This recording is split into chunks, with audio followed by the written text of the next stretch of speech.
Olá! Quem nunca teve uma ideia genial e sentiu aquele medinho de que alguém pudesse roubá-la, não é mesmo? Bom, hoje a gente vai mergulhar nesse universo para desmistificar o direito autoral e descobrir o que ele protege de verdade. Pois é, esse é o medo clássico. A gente tem uma ideia incrível e o primeiro instinto é querer guardar as sete chaves, proteger com unhas e dentes. Mas será que a lei funciona exatamente do jeito que a gente imagina? Sim, a proteção existe, mas talvez não da forma que a maioria pensa.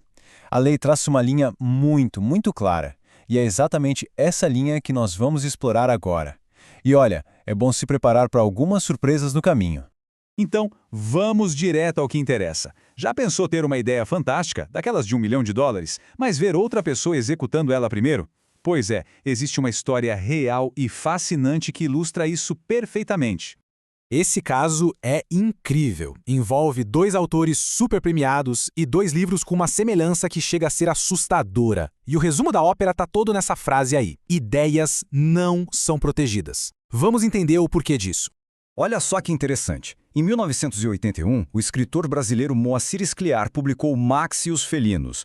Aí, 20 anos depois, o canadense Ian Martel lança A Vida de Pi. As premissas são, nossa, muito parecidas. Um jovem, um naufrágio e um felino gigante num bote. E mesmo assim não foi considerado plágio. Como assim? E aqui está a grande virada da nossa história. O ponto crucial é este: a lei protege a expressão de uma ideia, não a ideia em si. Ou seja, o jeito que o Scliar escreveu a história dele, as palavras que ele usou, isso é protegido. O jeito que o Martel escreveu a dele, também. Mas a ideia central, o conceito de um menino e um tigre num bote, essa, meus amigos, é livre para quem quiser usar. Ok, entendi. Se a ideia em si não tem proteção, então o que de fato a lei protege? É aí que a gente entra no conceito de obra. A lei usa esse termo bonito, né? Criações do espírito. Mas a palavra mais importante aqui é expressas. A criação precisa sair do campo das ideias, sair da nossa cabeça e se materializar de alguma forma. Pode ser num texto, num som, numa imagem, em qualquer tipo de suporte. E essa proteção, ela abrange um universo gigantesco de criações. Vai desde o roteiro de um filme, passando pela melodia de uma música, uma fotografia e até o código de um programa de computador. Tudo isso é considerado a expressão material de uma ideia, e por isso, aí sim, são protegidas pela lei. Certo?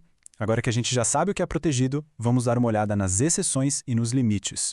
Porque a lei é bem específica sobre o que fica de fora dessa proteção toda. Para ficar mais claro, vamos pensar assim. O texto do manual de um jogo de tabuleiro com todas as vírgulas e exemplos é protegido. Mas a mecânica do jogo em si, o jeito de jogar, não é. A melodia específica de uma canção tem proteção, mas a ideia geral de uma canção de amor não tem. O que importa é sempre a forma, a execução, e não o conceito. E sobre os títulos? A regra é basicamente a mesma. Um título super comum como Amor não tem como ser protegido, né? Seria um caos.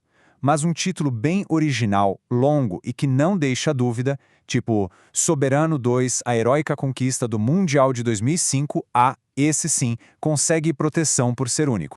A próxima ideia que a gente vai desconstruir é aquela imagem do autor como um gênio solitário. A realidade da criação e, claro, da lei, muitas vezes é bem mais colaborativa e complexa. A definição da lei é bem direta. Autor é a pessoa física, o ser humano, que está por trás da criação. Uma empresa, por exemplo, não pode ser autora de uma obra. Ela pode ser dona dos direitos, mas autora, não. E é aqui que o negócio começa a ficar mais interessante.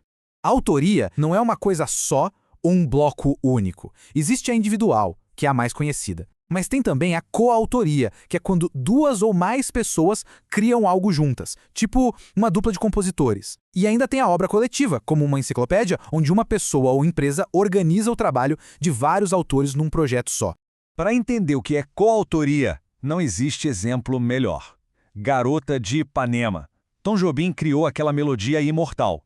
Vinícius de Moraes escreveu a letra que todo mundo sabe cantarolar. Os dois são autores da obra. A criação é uma só, mas os pais são dois. E o nome dos dois tem que aparecer junto. E essa aqui é uma distinção fundamental, gente. O autor é sempre quem cria. Mas o titular dos direitos, ou seja, quem pode ganhar dinheiro com a obra, pode ser outra pessoa ou até uma empresa. Um escritor é o autor, mas a editora que compra os direitos para publicar o livro se torna a titular dos direitos patrimoniais. Faz sentido, né? E agora, para fechar, vamos para o nosso último ponto. Derrubar um dos maiores mitos sobre direitos autorais, aquela ideia de que o registro é obrigatório para ter proteção. Nossa, quanta gente acredita nisso, né? Que se a obra não estiver registrada lá na Biblioteca Nacional ou em outro órgão, ela está totalmente desprotegida. É um pensamento muito comum, mas que na verdade não é bem assim. A lei é super clara quanto a isso. A proteção nasce junto com a obra. No exato momento em que a música é composta ou que a última palavra do livro é escrita, o direito autoral já existe. Ele não depende de nenhuma burocracia ou formalidade. Essa é a pergunta de $1 milhão, certo? Se a proteção já existe de qualquer forma, qual é a vantagem de passar por todo o processo e, muitas vezes, pelo custo de fazer um registro formal? A resposta é uma palavra: segurança. O registro não cria o direito, mas ele funciona como uma prova pública super forte de quem criou e, principalmente, quando criou. Numa briga na justiça sobre quem criou algo primeiro, ter um certificado de registro com uma data oficial é uma vantagem gigantesca. Então, se tiver uma única coisa para a gente guardar de toda essa conversa, que seja esta: não adianta proteger as ideias só guardando na cabeça. É preciso dar uma forma, uma expressão para elas. É essa expressão que a lei valoriza e finalmente protege. E para a gente terminar, fica essa reflexão no ar. Com a tecnologia borrando cada vez mais as linhas do que significa criar com inteligência artificial e tudo mais, como será que esses conceitos de expressão e de autor que a gente discutiu hoje vão evoluir? Fica aí uma questão para a gente pensar. Até a próxima!